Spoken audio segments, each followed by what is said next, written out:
Welcome to the first episode of our new Bitcoin series, Bitcoin the Easy Way. This multi-episode series is going to explore a lot of different concepts and try to break them down for you about Bitcoin so that you can stop feeling overwhelmed as a newcomer. Today's topic, the top 10 Bitcoin terms every newcomer should know to start understanding Bitcoin.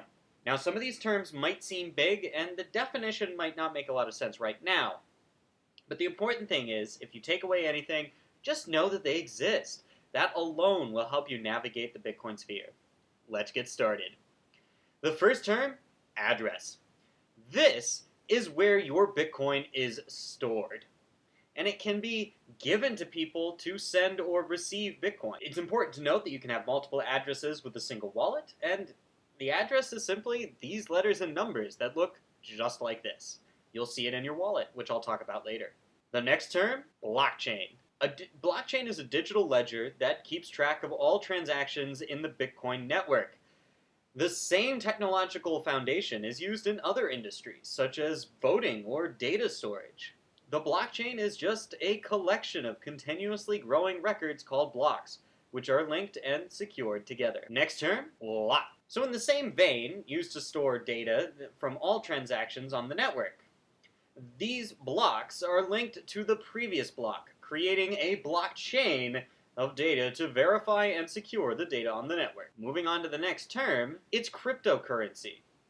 And this is simply a digital or virtual currency that is stored on the blockchain. It is not backed by any physical currency, and it's all about decentralization. There should be no single controller. Bitcoin is an example of a cryptocurrency, but not all cryptocurrencies are Bitcoin. For the next term, we've got exchange.